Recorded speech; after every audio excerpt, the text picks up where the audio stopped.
সুদ ঘোষ খেয়ে টাকা উপার্জন করছে, বাবা মারা গেল, এখন তার সন্তানদের জন্য টাকাগুলো হালাল নাকি হারাম ব্যাখ্যা বিশ্লেষণ করে বুঝিয়ে দিবেন। আহারে কি বিপদে পড়ছে। উপার্জনটা হারাম, কিন্তু তারা যদি এই টাকা খায় গুনাহ থেকে বেঁচে যাবে, দায় দায়িত্ব পিতার। অনেকে বলে আব্বাসী হুজুর কিয়ামের ব্যাপারে বানোয়াট দলিল বলে, কিয়ামের কোনো দলিল নাই। তো বানোয়াট দলিল যদি থাকে তো 25 মে তোমার দাদারা যায় নাই কেন? বানোয়াট দলিল তো আমরা ধরতে পারতাম, যাও নাই কেন? আমরা এত দলিল দিই, তারপর আমাদেরটা বানোয়াট, তোমাদের পক্ষে তো কোনো দলিলই নাই। নারায়ে রিসালাত ইয়া রাসূলুল্লাহ সাল্লাল্লাহু আলাইহি ওয়াসাল্লাম বলা যাবে কি? অবশ্যই যাবে, অবশ্যই যাবে, অবশ্যই যাবে। যে মৌলবীরা বলে ইয়া রাসূলুল্লাহ বলা যাবে না শিরক, তারা কোরআনও পড়ে নাই, হাদিসও পড়ে নাই। পরিষ্কার ইবনে মাজাতে এসেছে, সৌদি আরবের ছাপ, দার ইবনে হাজামের ছাপ। আমার পৃষ্ঠাটা মনে নেই, 352 কি 54 পৃষ্ঠা। আব্দুল্লাহ বিন আব্বাস রাদিয়াল্লাহু তাআলা আনহুমার একদিন প্যারালাইজড হয়ে গেছিল পায়ে। তিনি তায়েফে থাকতেন।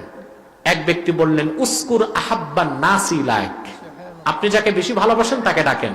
আব্দুল্লাহ বিন আব্বাস তখন ডাক দিয়েছেন ইয়া মুহাম্মাদা, রাসূলুল্লাহকে ডাক দিয়েছেন। রাসূলুল্লাহর নামের ইজ্জতে আল্লাহ তাআলা ভালো করে দিয়েছেন। সুবহানাল্লাহ। হরফে নাদা ইয়ার সাথে রাসূলুল্লাহকে দূর থেকে ডাকা জায়েজ না নাজায়েজ? জায়েজ। যদি নাজায়েজ আর শিরক হয়, তারা কি বলবে আব্দুল্লাহ বিন আব্বাসও শিরক করছে নাকি? নবীজি মুহাম্মদ সাল্লাল্লাহু আলাইহি ওয়াসাল্লামের গোলাম বলা যাবে কিনা? যাবে, কোনো সমস্যা নেই। এক ব্যক্তির নাম এখানে উল্লেখ করেছে যে মিলাদ শরীফের কিয়ামে আমরা যে তাবাররুক খাই, এটাকে নাপাক জিনিসের সাথে তুলনা করছে। এই লোকটা নিঃসন্দেহে বেঈমান হয়ে গেছে, মুরতাদ হয়ে গেছে, তাকে তওবা করতে হবে। এক মৌলবী বলেছে আপনার মরহুম আব্বার সাথে, নূর ইসলাম অলিপুরি বলেছে আপনার মরহুম আব্বার সাথে তার বাহাসের তারিখ দিয়ে হাজির হয় নাই, আমার বাবা ওরে চিনতই না। ছেলের কাছে আসতে যার 160 ডিগ্রি জ্বর উঠে, আবার বাবার কাছে যায় কেমনে? ও মিথ্যাবাদী। এখানে এক মৌলবীর নাম নিয়ে প্রশ্ন করা হয়েছে, তার ওয়াজ শোনা কতটুকু জায়েজ। আমি মৌলবীর নাম নিব না, কারণ সে খুব নিম্ন পর্যায়ের মৌলবী, আমি তার নাম নিয়ে তাকে হাইলাইটস করতে চাই না। তবে এই মৌলবী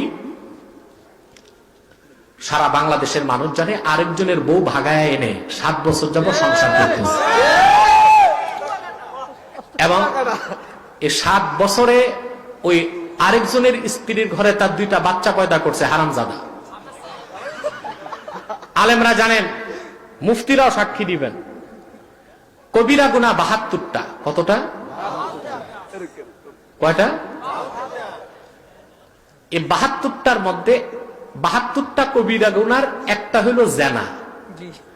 আরে 72টার মধ্যে সবচেয়ে বড় 7টা, যারে বলা হয় আকবরুল কাবাইর, ওইটা কি? ওই 7টার একটা হলো পরের বিবাহিতা স্ত্রীর সাথে মিলন করা। ওটা শুধু কবিরা গুনাহ না, সবচেয়ে বড় কবিরা গুনাহ। ওই ভণ্ড বক্তা তো ওই কাজ করতেছে, আরেক বেটার বউয়ের সাথে অবৈধ কাজ করছে। এটা শুধু কবিরা গুনাহ না, সবচেয়ে বড় কবিরা গুনাহ। আসেন এবার, কবিরা গুনাহ একবার 2বার করলে আল্লাহ মাফ করেন, কিন্তু ডেলি যে করে, এটা এই আপনি এখানে বসা আছে আপনাদের মুফতি জাফরি সাহেব, জাফরি সাহেব সাক্ষী দেন। পরিষ্কার শরহে আকায়েদ, আপনার শারহু ফিকিল আকবার, এটা বরুরা কওমি মাদ্রাসাতেও পাবেন, এটা একটা বড় জামাতের কিতাব।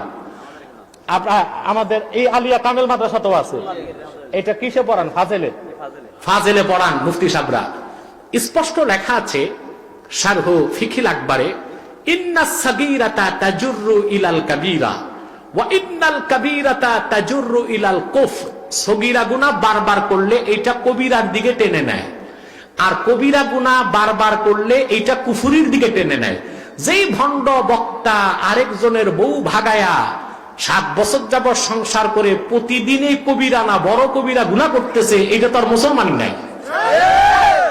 এইটার ওয়াজ শোনা আসলেই উচিত হবে না। ইয়াজিদকে কাফের বলা যাবে কি? আচ্ছা, ইয়াজিদকে কাফের বলবেন না কি বলবেন আপনাদের দায়িত্বে ছাড়ি, আমি কয়েকটা তথ্য দিই। হ্যাঁ, এক, এই শারহু ফিকিল আকবার দারুন নাফায়েস লেবানন বৈরুতের ছাপ। যতটুকু মনে পড়ে আমার 175 পৃষ্ঠায় আছে। আমার ইমাম হোসেন রাদিয়াল্লাহু তাআলা আনহুর সের মোবারক, সাথে আরো 18 জনের সের মোবারক কেটে যখন দামেস্কে এজিদের সামনে রাখা হলো, তখন বেঈমান এজিদ চিৎকার করে বলেছে, ইন্নী জাযাইতুহুম বিমা ফাআলু বিআশিয়াখে কুরাইশিন ওয়া সানাদিদিহিম। আমি আজ বদর যুদ্ধে আমার পূর্বপুরুষকে হত্যা করা হয়েছিল, 70 কাফের মরেছিল, আজকে আমি হোসেনকে হত্যা করে বদর যুদ্ধের প্রতিশোধ নিলাম। এখন বলেন এজিদকে কি বলবেন? তাফসীর রুহুল মাআনি 24 এবং 25তম খণ্ড, 24তম খণ্ডে 309 পৃষ্ঠায় পাবেন। মাহমুদ আলুসি রাহমাতুল্লাহ, এত বড় হানাফি মুফাসসির, এজিদের ব্যাপারে 3 পৃষ্ঠা আলোচনার পর বলেছেন, ফাকুলু ইন্নাল খাবিসা লাম ইউসাদ্দিক বিরিসালাতিন নবী সাল্লাল্লাহু আলাইহি ওয়াসাল্লাম।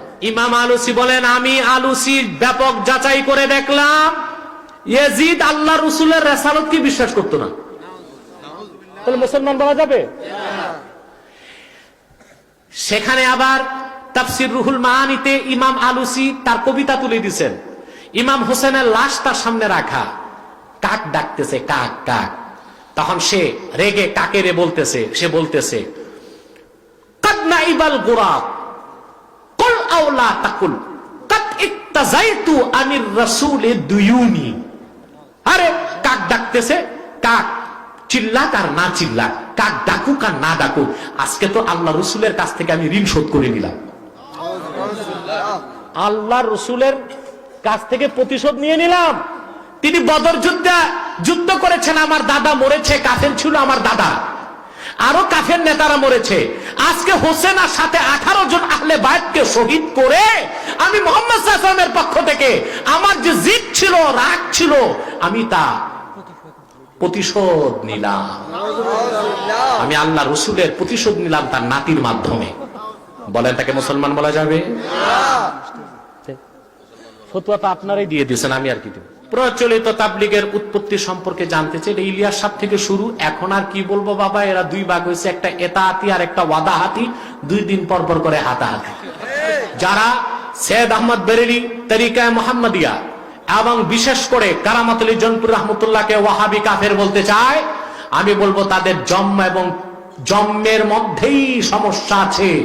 কারণ তারা তাদের দাদা পরদাদার ইতিহাস খুঁজে দেখুক তারা মুসলমান কার কাছে হয়েছে।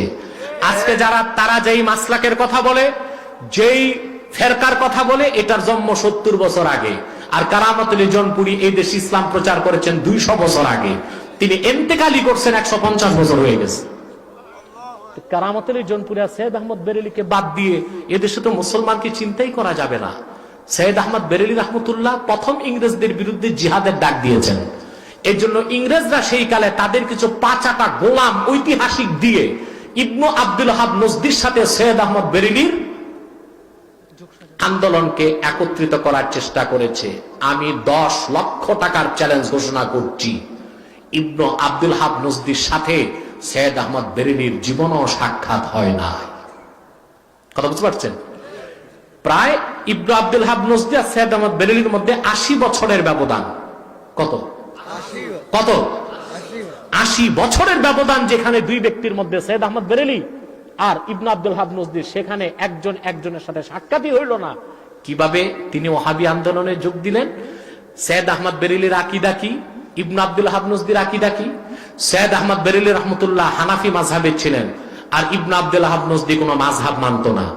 সৈয়দ আহমদ বেরেলী রহমতুল্লাহ মিলাদ কিয়াম করতেন, আব্দুল ওয়াহাব নজদি মিলাদ কিয়াম বিরোধী। সৈয়দ আহমদ বেরেলী তাসাউফ চর্চাকে ফরজ মনে করতেন, ইবনু আব্দুল ওয়াহাব নজদি তাসাউফ চর্চাকে শিরক মনে করত।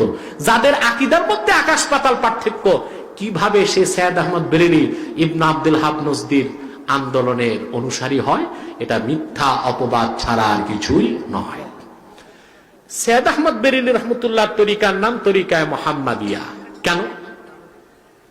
আমরা বায়াতের সময় জনপুরীরা ফুরফুরারা বলি আর মুহাম্মাদিয়া। কি বলি? বায়াত কিয়া মাইনে চিশতিয়া, নকশবন্দিয়া, মুজাদ্দিদিয়া, কাদরিয়া, মুজাদ্দিদিয়া আর মুহাম্মাদিয়া। অর্থ কি? উর্দু ভাষার জ্ঞান নাই, ফতুয়াবাজি করে। অর্থাৎ আমি বায়াত নিলাম চিশতিয়া তরিকায়, কাদরিয়া তরিকায়, নকশবন্দিয়া তরিকায়, মুজাদ্দিদিয়া তরিকায় এবং মুহাম্মাদিয়া তরিকায়। এই আর মানে এবং, আর মানে এবং, এইটাকে অপব্যাখ্যা করে বোঝাতে চাই এই তরিকা ইবনে আব্দুল ওয়াহাব নজদীর তরিকা। মিথ্যা অপবাদ। সৈয়দ আহমদ বেরেলী তার তরিকার নাম মোহাম্মদিয়া তরিকা কেন রাখলেন? কেন রাখলেন? হযরত মঈনুদ্দিন চিশতির নামে তার তরিকার নাম হয়েছে চিশতিয়া, গাউস পাকের নামে তার তরিকার নাম হয়েছে কাদরিয়া, মুজাদ্দেদ আল ফেসানির নামে তরিকার নাম হয়েছে মুজাদ্দেদিয়া, বাহাউদ্দিন নকশবন্দির নামে তরিকার নাম হয়েছে নকশবন্দিয়া।